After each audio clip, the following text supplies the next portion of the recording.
Hello, my name is David Prater, and this is my Title IX self-audit presentation for LTC 506. Today I'll be focusing on prong 1, substantial proportionality, which examines whether a school provides athletic participation opportunities in proportion to its male and female enrollment. I conducted my audit using publicly available knowledge data from Arcadia Valley School website and also Misha's website by typing in Arcadia Valley Schools in the search icon. Arcadia Valley School is located in Ironton, Missouri. I also did my paper to coincide with prong 1. Here's a brief overview of Title IX.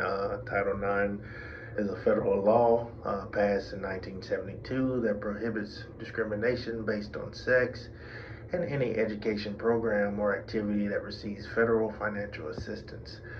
So in public schools, pretty much every program, extracurricular or not, receives some kind of federal financial assistance. So Title IX is mandatory in every one of those programs.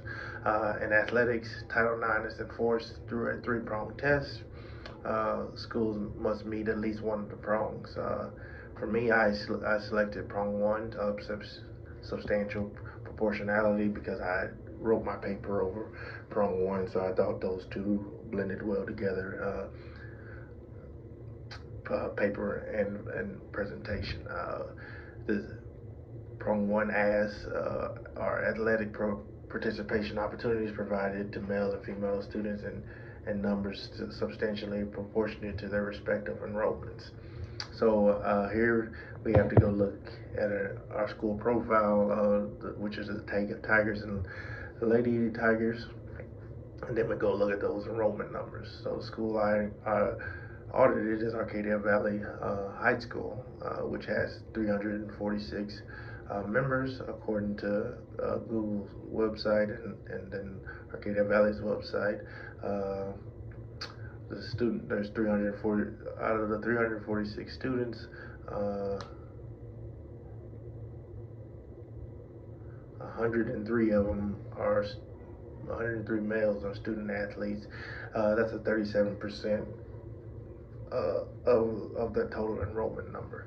Of the 66 students are female student athletes, which is a 31% of this total enrollment. Next, I gathered data on athletic participation by gender. Those include students on varsity and sub-varsity teams across all sports. The participation numbers are 103 males and 66 females. 37% of the student population are male athletes and 31% of the student population are female athletes. These numbers were collected from the source, the Karen AD, the athletic department website, Arcadia Valley, and then the public record on Google. I mean on Misha, not Google. Misha was let me go back and find, every activity that Arcadia Valley offers for males and every activity that Arcadia Valley offers for females, and then those that are combined, like cross country, track, esports, band, which are more activities. I focus on the athletics parts of it, cross country and track, they both have male and female athletes going at the same time. Comparison chart. I didn't get you a visual representation, but as you can see, males have a little bit higher enrollment number that participate in sports compared to the females' numbers. Percentage-wise, as males is 37% and females is 31%. There's about a 6% disparity between males and females, which isn't too bad because it keeps you under that 10% disparity number that the Title IX Act really wants you to be in. According to the Office for Civil Rights (OCR) guidelines, a gap larger than 10 percentage points may suggest non-compliance. In this case, the disparity is 6%, which means Arcadia Valley Schools is in compliance with Prong 1. Female students appear to be equally represented in athletic participation compared to their enrollment, which is what we want. We want to give those female student athletes the same opportunities as we do the male athletes when it comes to the Title IX, act. And as a school, it seems that Arcadia Valley is in accordance with that law. Strengths. One strength I noticed is that they try to be as a fair and equal playing field. So with basketball, the girls get the gym for the whole week, and then the next week, the boys get the gym for the whole week. Since they only have one main gym, that's the gym that everybody likes to practice in, because that's the gym that we play our home games in. So we try to keep an equal playing field.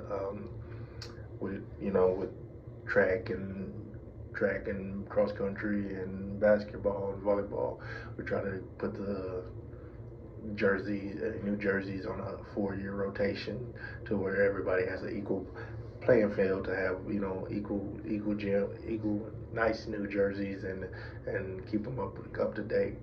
The school offers a wide range of sports, cross country, track, golf, tennis, pom squad, cheerleading, basketball, baseball, softball. So there's a lot of opportunities for females to branch out and find a new athletic opportunity. Areas for improvement. However, the data suggests room for improvement. To close the professional gap, the school could consider adding a new girls sports team.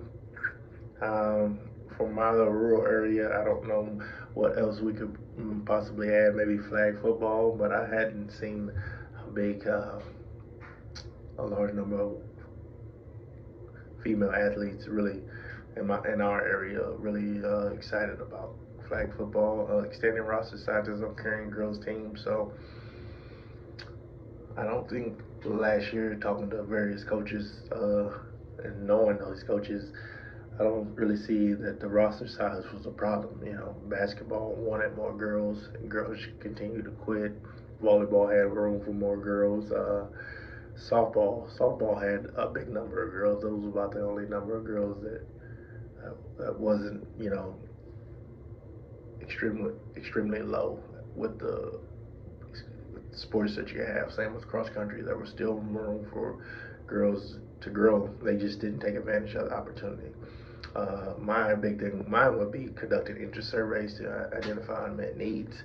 So I think conducting that survey would be the best way to get more girls interested into sports, so to raise those numbers, because I think it's more of a interest problem than an opportunity problem from my point of view. Recommendations to better align with Title IX's proportionality standard. I recommend the following steps: conduct an annual self-audit of athletic participation versus enrollment, track and publish participation data transparently, use interest surveys to inform the addition of new teams, and offer recruitment support in introductory clinics for underrepresented gender sports. Cheerleading and dance don't really get that publicity because you gotta really be interested to even know what's going on with those sports. And they only perform at my school at halftime of a basketball game, or girls or boys. So most of the time their audience is there to see basketball, girls or boys played, and they only get to see the cheerleaders or the dance squad at halftime. So getting them a bigger avenue to reach more potential clients or student athletes would be huge.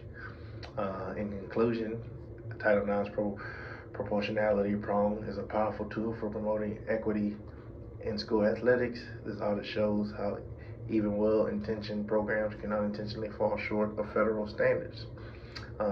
By regularly analyzing participation data and being proactive with program offerings, schools can ensure that they're not only complying with Title IX, but also providing fair and enriching opportunities for all students.